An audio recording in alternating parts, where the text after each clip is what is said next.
Welcome dear students. Good morning to all. Today we are going to discuss about Latin American Revolution. We already discussed the French Revolution and American War of Independence. You know, Latin America was well rich in abundance of resources, cultivated maize, reared sheep. They appeared well through the trade. So, Spanish and Portuguese colonized the Latin America to exploit the resources. Now we can examine how the colonial rule affected the natives of the Latin American people. Spanish and Portuguese propagated their language, customs and religion. They built houses and churches in Spanish style.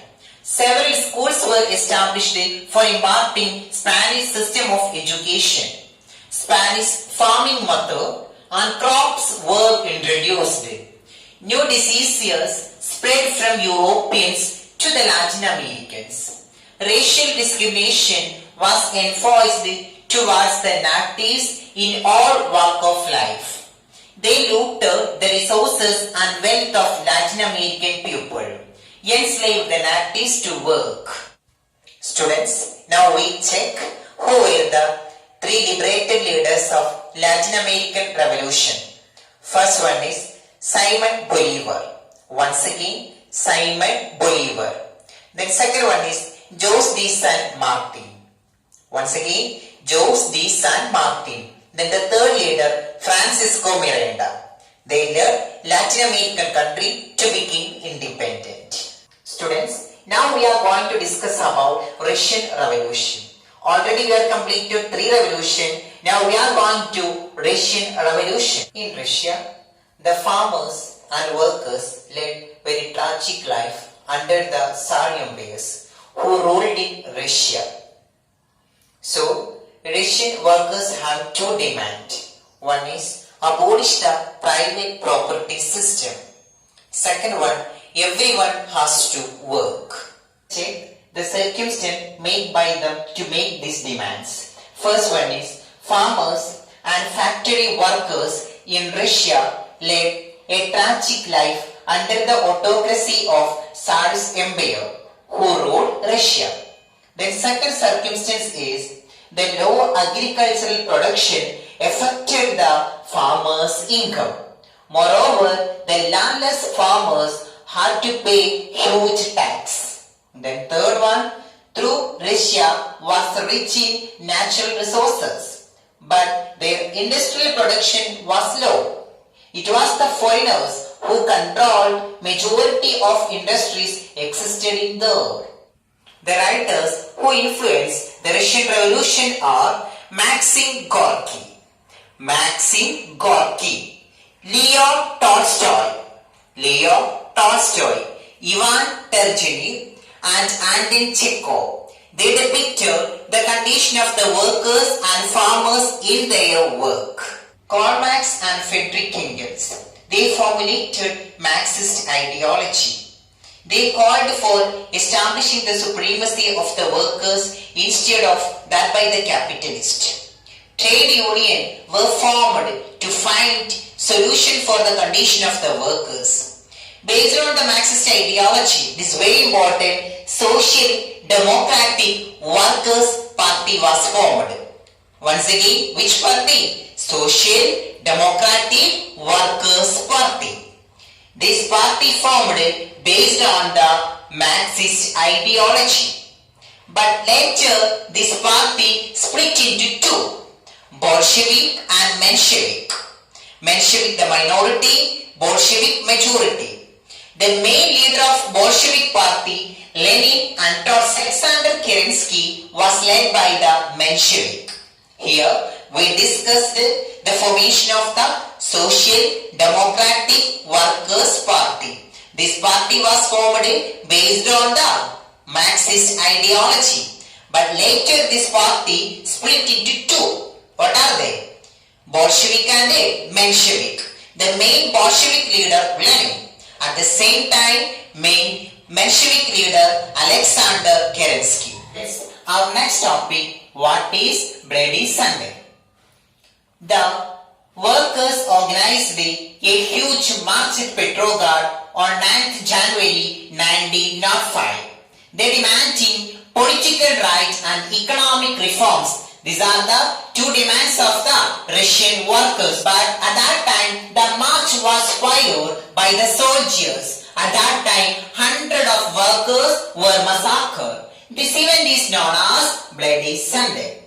This event is known as Bloody Sunday. So, the year of Bloody Sunday, 1905, January 9th.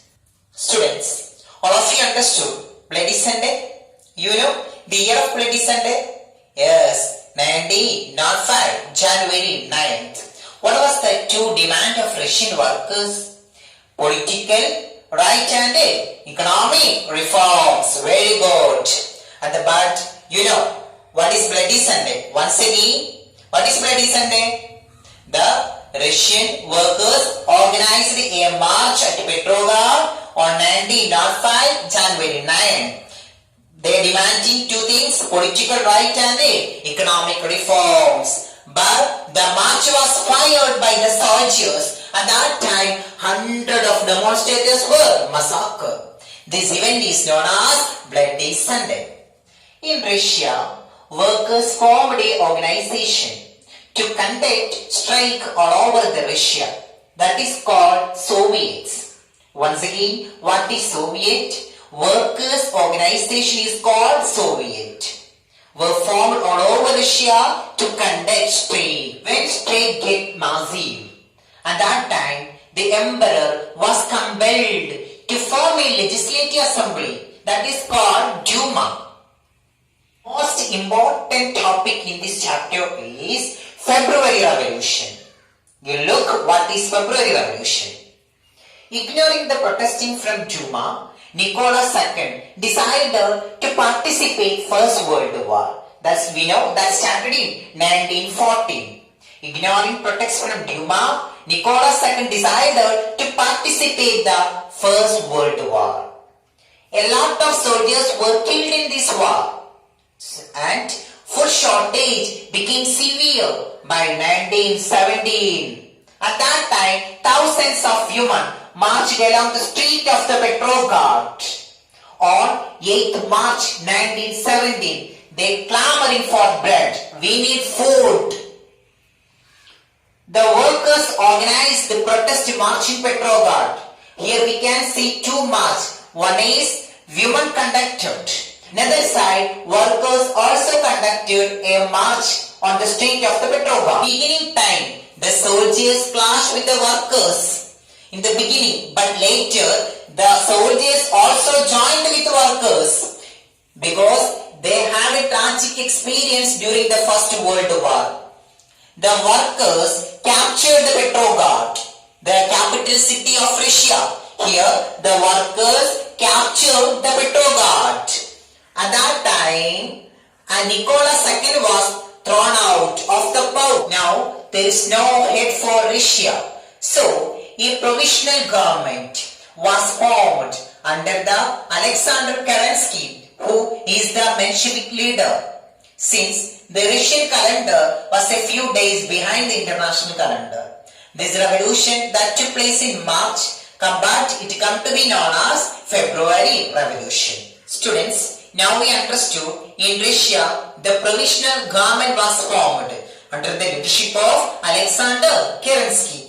But a group of Soviets did not approve the provisional government. Lenin, who had been in Switzerland, come to Russia. He strongly opposed the provisional government. He is not ready to accept the provisional government. He argued that the entire power should be transformed to the Soviet, because if they were to realize the aim of the revolution, the Bolshevik and Soviet supported Lenin. They propagated only the proletarian government. Here the proletarian means workers.